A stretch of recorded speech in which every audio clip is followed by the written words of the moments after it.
Kućni ljubimci. Zdravo! Da li ste znali da je pas čovjekov najbolji prijatelj već hiljadama godina? Ovi nevjerovatni ljubimci donose neizmjernu radost u naše živote. Imati psa znači imati odanog člana porodice spremnog na bezuslovnu ljubav. Psi inače potiču od vuka.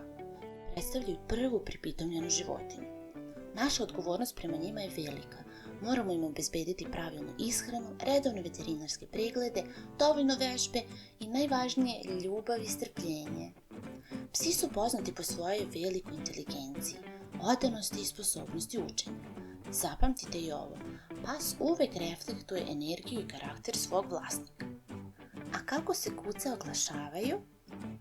Ovako se čuje kada pas cili. A ovako se čuje kada je ljut i kada reže. A ovako pas laje. U Srbiji su izuzetno popularne različite rase. Evo šta ih čini posebnim ljubimcima. Nemački ovčar. Ovi psi su izuzetno inteligentni i odani, sposobni da brzo uče složene komande. Zbog toga se često koriste u policiji ili vojsci. Cane Corso. Poznati kao nežni tip. Oni su izuzetni čuvari koji se obično jako vežu za svoju porodicu. Zlatni retriver. Ovi psi su sinonim za blagost i strpljenje što ih čini idealnim porodičnim ljubimcima, posebno za domove sa decom. Obožavaju da se igraju i lako se obučavaju. Border Collie. Ova kuca se smatra najinteligentnijom rasom na svijetu.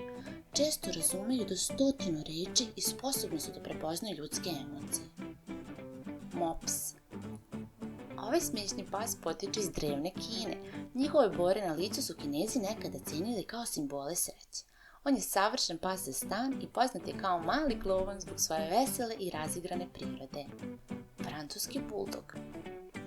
Hrkanje je njihov zaštitni znak, ali su sjajni saputnici za stan.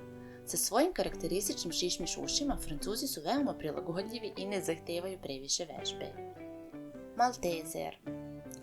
Oni su dugovečni i slabo se linjaju što ih čini odličnim izborom za osobe sa blagim alergijama. Ovi psi obožavaju da su u centru pažnje. Jack Russell Terrier. Neumorni su u igri, izuzetno hrabri i neustrašivi, savršeni za aktivne vlasnike koji vole duge šetnje i avanture. Pomeranac. Imaju raskošno krzno koje uz adekvatnu negu izgleda kao plišana igračka. Uprkos malom rastu, veoma su neustrašivi i energični.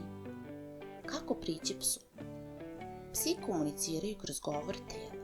Kada su u pitanju psi koji nas ne poznaju, uvek moramo da pitamo vlasnika smijemo li prići. Ne treba da gledamo direktno psa u oči. On to može razumeti kao znak pretnje. Treba da prilazimo sa strane i da dozvolimo psu da nas prvo onjuši. Možemo ga maziti po vratu ili grudima, ali treba da izbegavamo stavljanje ruku na glavu nepoznatog psa.